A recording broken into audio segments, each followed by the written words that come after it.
Aroma Thyme Bistro presents Wine Thyme Live, hosted by the Hudson Valley's premier green certified entrepreneurs, Marcus and Jamie Guiliano. So grab a glass of your favorite vino, sit back, relax, and travel with them, sharing their passion discovering unique vineyards, outstanding wines, delicious food, and great adventure.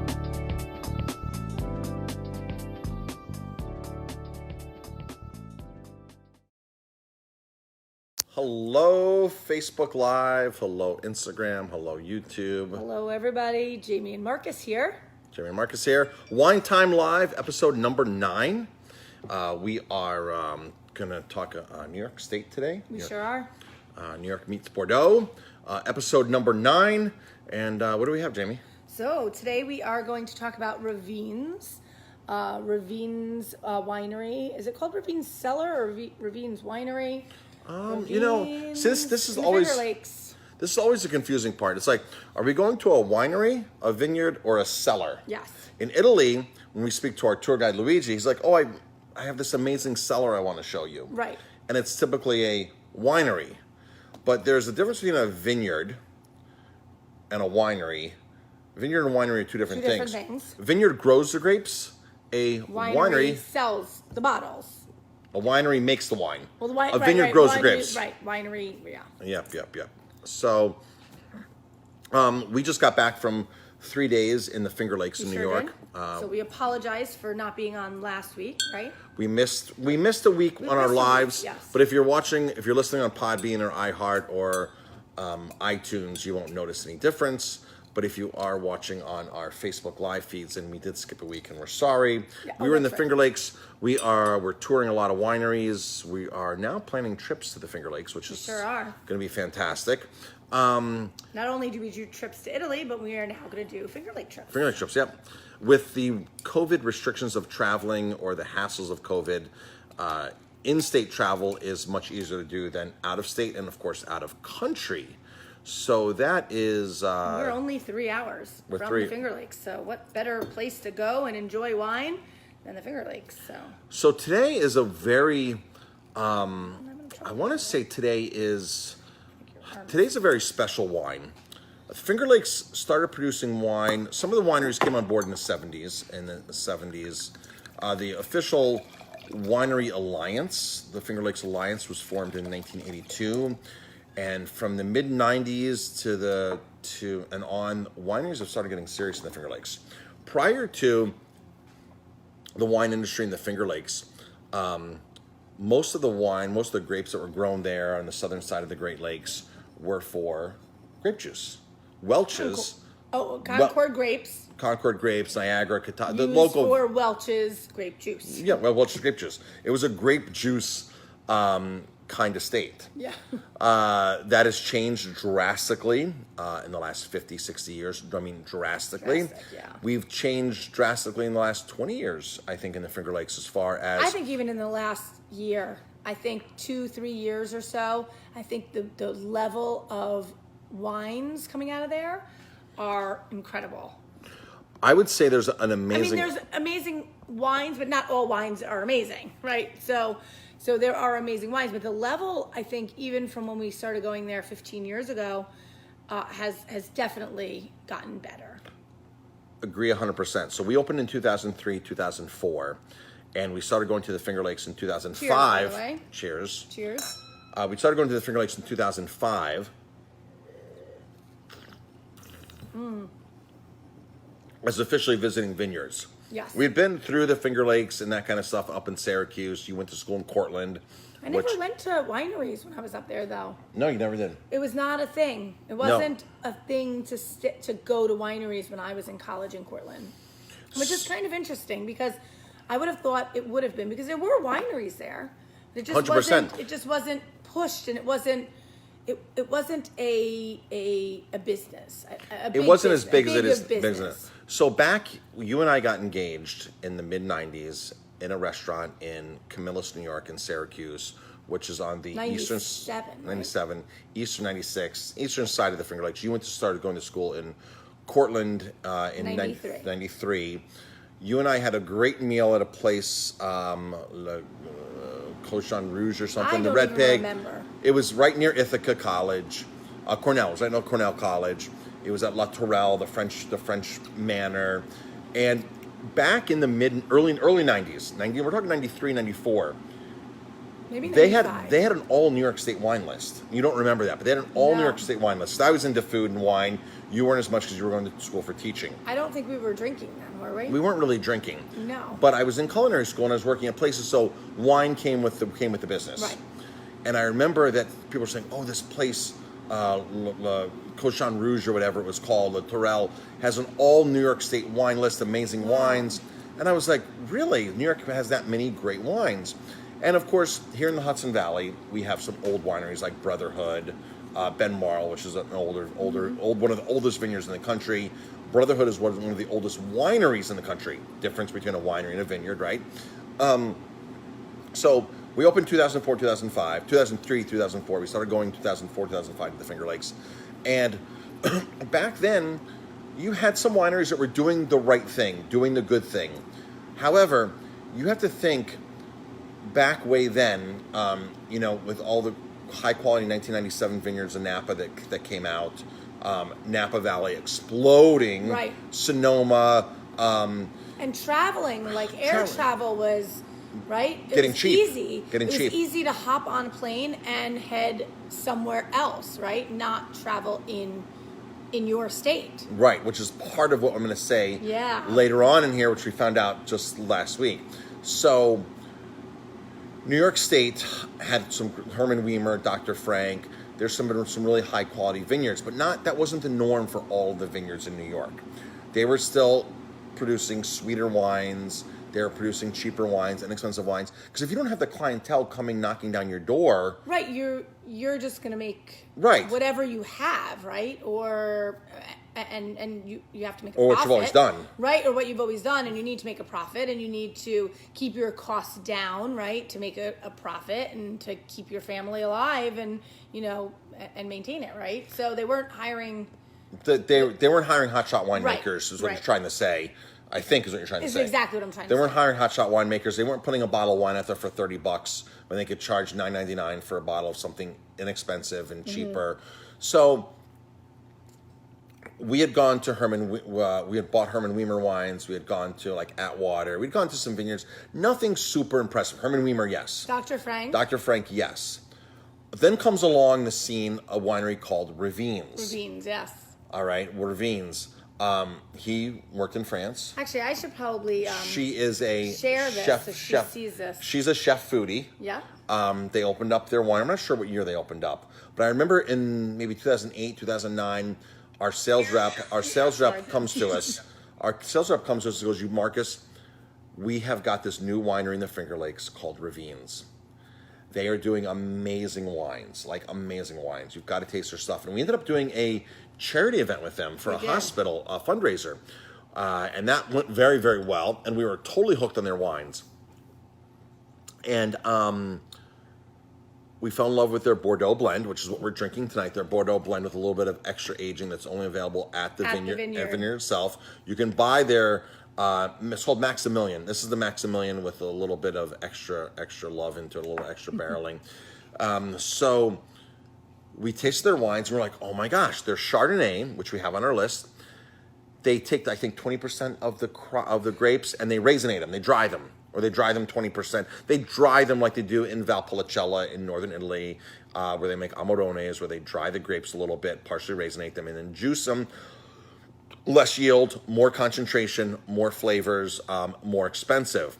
The bottom line is the Finger Lakes have now become, not only because of COVID, but have now become a destination. It sure has. A winery destination on the East Coast, a winery destination for the United States. 130 plus wineries call the Finger Lakes home now. And back in the 70s, there were just a few out there just doing, mediocre wine, trying to do things right. But when everybody else around you is making grape juice for Welch's, it's hard for it to elevate everybody. But what's happened now is a high tide raises everything, right? So everything's getting raised. The bar is getting raised. The bar is so raised. The bar is getting raised, and people are raising their what am I trying to say? The quality of their wines, right? Of what they're making out there. So, right. Because the consumer has an expectation, has demanded right, better. Exactly. When you demand better as a consumer, the products appear.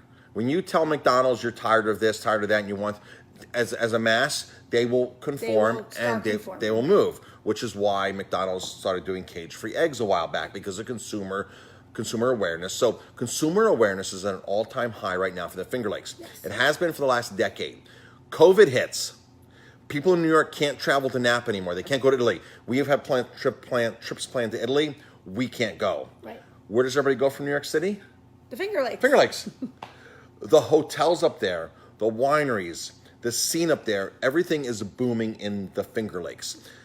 They said they haven't been busier. They've never been busier than they are right now.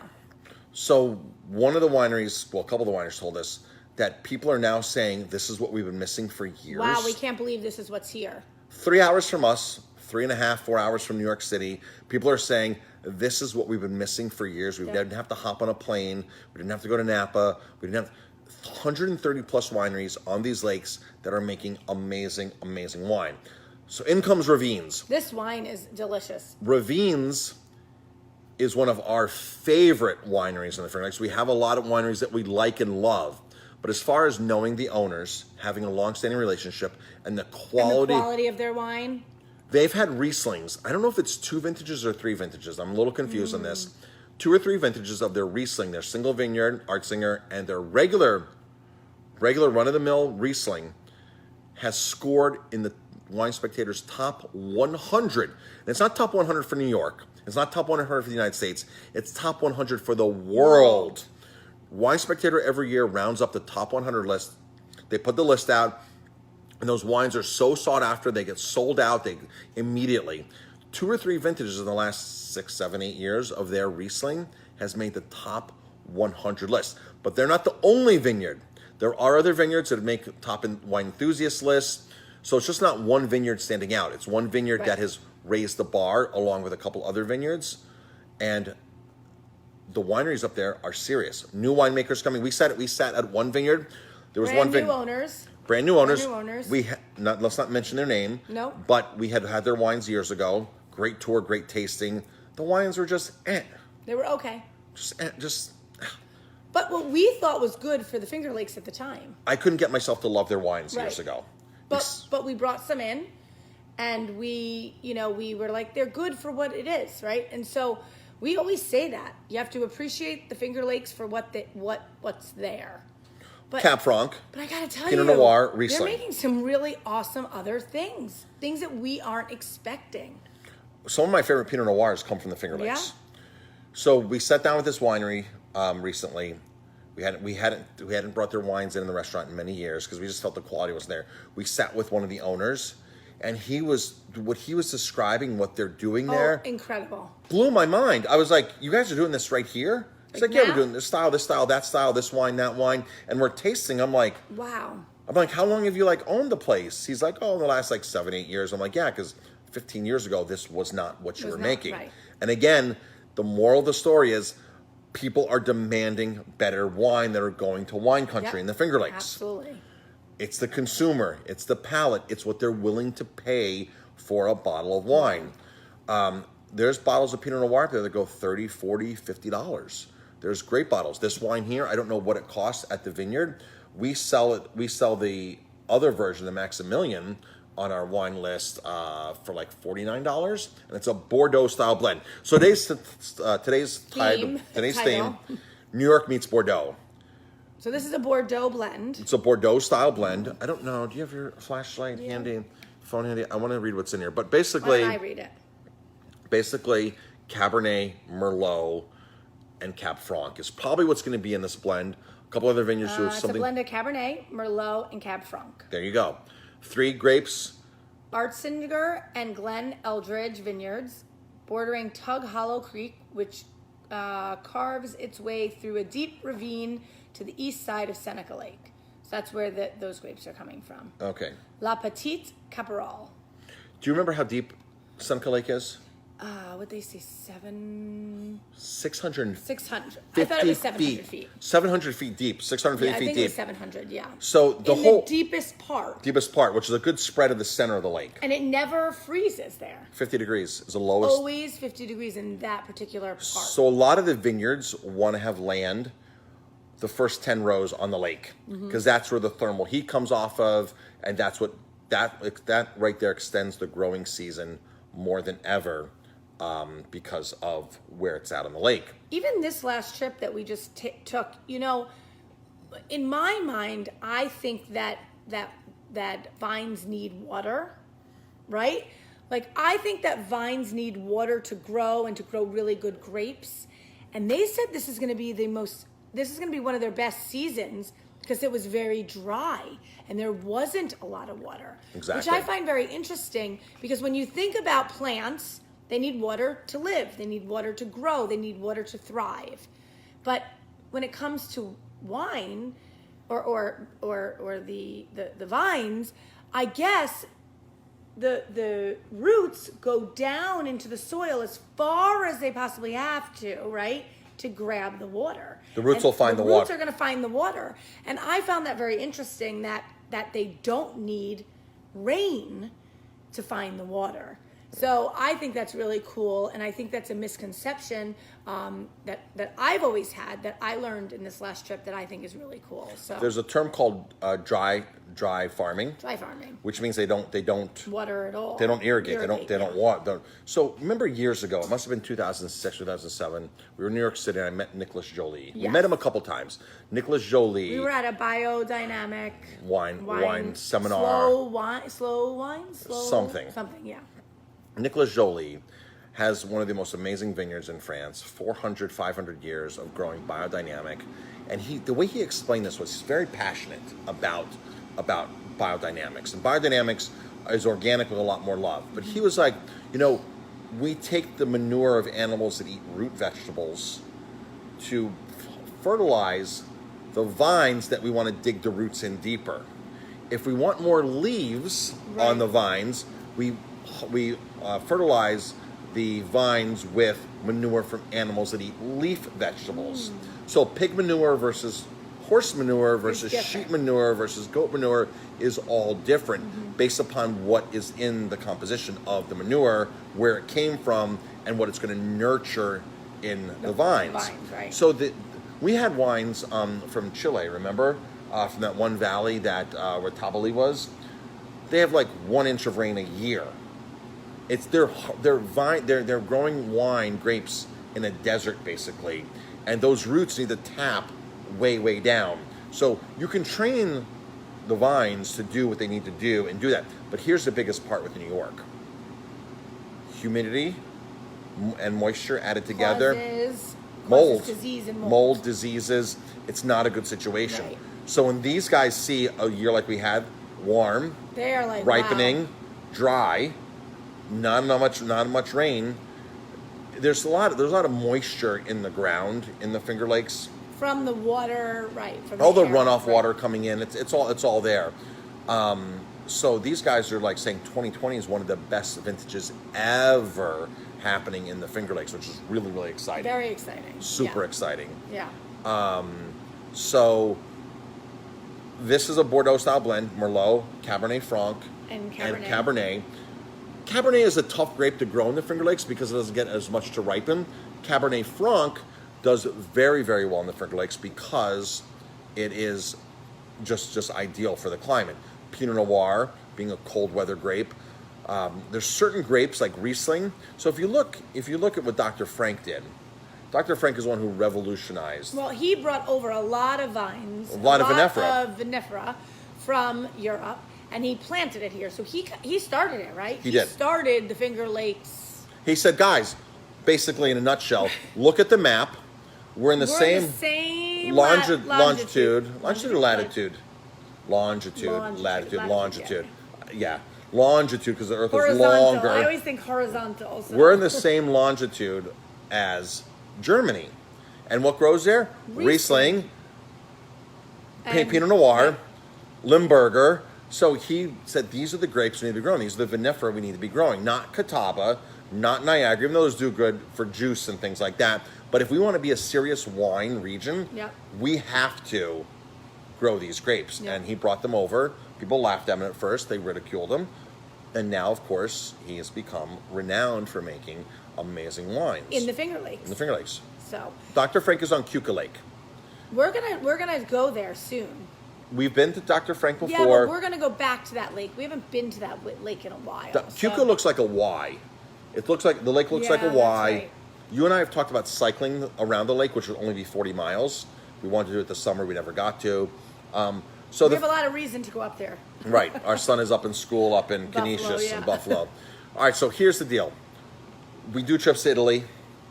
So we're now going to do trips to the Finger Lakes. So if you are interested in traveling with us, VIPwineryvacations.com, or you can call us, right? Yes. I guess I can give the phone number, right? You can give the phone number. 845-647-3000.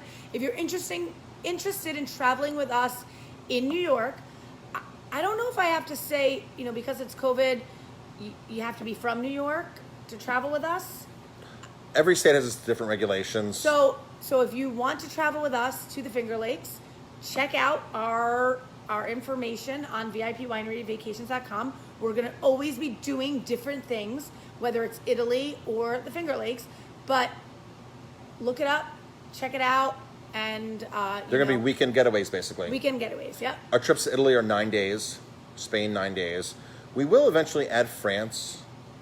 We will eventually add Chile, we will Argentina. Right. I'm just going to add away I just want New to travel Zealand. every week of every day of every year. So, if you want to travel, give me a thumbs up or a like. Or, check out our website if you want to travel with us. So, our first proposed trip is in January of 2021. I know this is a podcast. It's a lot of different things. So, for us to talk about dates doesn't really make a lot of sense because it might not be pertinent at that time when you're listening to this. But if you are interested in traveling with us, go to VIPwineryvacations.com. You can get all of the information. We'd love for you to travel with us. I mean, we love to wine and dine you. We love wine. We love people. We love relationships. We love to build the relationships with the wineries, whether it's here or in Europe or Italy or wherever we're going to go. But that's what it's about for us. And today we were on the phone with, 2 or 3 wineries at least, right? Yes. And we like to build that relationship. And people remember us. And it's important for us to take you to places that we love, that we enjoy, and that we're proud of. And we're proud to show you. So when I spoke to one of the distillery owners, vineyard owners, the other day, he was like, Marcus, you're going to call all these limo companies, these busing companies, but they want to take you on their own itinerary because they're getting kickbacks from these wineries. They downright get kickbacks from wineries. They get a percentage of every person they bring in the door. So the bigger wineries, the touristy wineries, will team up and pay off or give perks or something. There's some kind of relationship there's no there. perk for you traveling like that. No. Right? Because you're not getting, all you're doing is you have someone driving you around, you go in, you get the regular tasting. But when you travel with us, barrel tastings, good tours, the owners with us, like every place we've gone to book they're like, if we're not speaking to the owner directly, we're speaking to the sales manager. But we know the owner. I'll make sure the owner's there. I'll make sure John is there or Jim is there or Sally's. What kind of tasting do you want? And we're like, we want a special tasting. We don't want to just taste whites, just taste reds. We want a combination. We want to create a special experience. And if we want more wine, we want more wine. Like, this is what we want. Right. We've been doing this long enough now to know no cookie cutter, things like this. So Ravines is a great place because Lisa has offered us to cook there a couple times. We just have to follow through and make sure that, something like that's going to work out. This is like we did in Italy at the Britannia estate at Tenuta Santa Maria. I was able to cook there in Valpolicella because of our relationship. So these wineries are willing to bend over backwards for us. Everyone we've called said, Marcus, of course. And while we're sitting there drinking wine with the owner on the lake, he's like, bring your people here. Let's do this. Let's make this happen. The wineries don't really do group tours anymore because of COVID right now, currently. That can change in the future. But they're like, Marcus, if you're bringing your group, we're going to put you in a private room. I'm going to be with you. Yep. We're going to take you in the cellar. Do you mind? Marcus, do you guys... Do you mind going down to the cellar and tasting wine out of the barrels? We're like, no, we no. really mind. No, we don't want to do that. Our guests don't... They don't want that. Our guests don't want to go into the barrel room and you put that glass tube in the barrels and start... Our guests don't want to do stuff like that. No.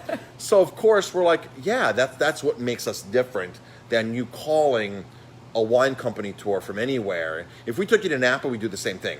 We've been literally in Napa drinking wine from the owner's front porch or in their garage on top of a pallet of boxes because they don't have a tasting room. They don't have a tasting room.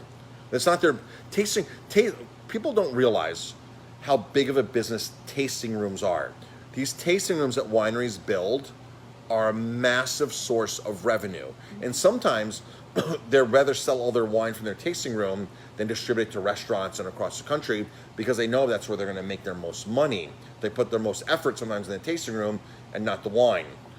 Sometimes, not all the time, just sometimes. Mm-hmm. But when you can find somebody who has no tasting room that's putting all their effort into the wine. Or a small tasting room, you're like, this is win-win. This is totally win-win. So, we can't promise you we're going to take you to wineries that have no tasting rooms all the time, but we do find them. In Spain, we were in a lady's living room. And we can't promise that we're going to get taste out of the barrels at every winery. But we want to give you the experience of traveling with us. Right, exactly. So Ravines is on our list for Seneca Lake, for the Finger Lakes, VIPWineryVacations.com. Travel with us. Travel with us. Get treated like a VIP. Absolutely. So... This is an awesome wine. Yeah, this is just an amazing wine. Thank you, Lisa. Thank you. What's her husband's name again? Morton. Sorry, I knew that. Morton and Lisa for making great wine. Thank you for all the Finger Lake wineries for stepping up your game and really starting to give even better wines than you were doing before. Yeah, so exactly. We appreciate and thank you to the consumers who are buying these wines. Yeah. Because years ago, to sell a $30, I remember years ago we'd have some wineries come in, and I'm like, there's no way I can buy your Pinot Noir for $20 and put on my list for $49. I can't sell New York State Pinot Noir for $49, $59, whatever it is. And now, that's great. You have a Finger Lakes wine? You have a Finger Lakes Pinot Noir? That's great. I love that. The bar has been set so high now, and all these wineries are reaching that bar that it's fantastic. And the consumers, you're doing your part because you're supporting. So thank you. That's awesome. Yeah. And don't get me wrong, there's still some amazing value wines you can buy at wineries for like $12, $15, $9.99 that are amazing wineries. We were blown away at Casa Larga last week. Their house red and house white for the price. I was like... We just can't wait to take people to the Finger Lakes. Right, exactly. We're so excited to take you on a trip. I mean, that to us is like... Well, we're supposed to be right now in Italy. So for us to bring you to the Finger Lakes... We're supposed to be in Sicily right now. No. We're supposed to be in Apulia right now. Apulia right now. Sicily last week, Apulia this week. So we were on our trip right now with our guests who were traveling with us. And so for us to... give you that opportunity to travel with us to the Finger Lakes. We just can't wait to do it. Absolutely. So check us out, VIPWineryVacations.com. Thank you, everybody for all of your continued support, and we appreciate that. And you can find these podcasts on iHeart, iTunes, Podbean, and maybe wherever. I guess we're anywhere else. Like a lot of places. A lot of places. Yeah, trying to get them on everywhere, and of course YouTube, the VIPWineryVacations.com site. And, of course, if you're catching these live, thank you for tuning in. Thank you. Cheers, everybody.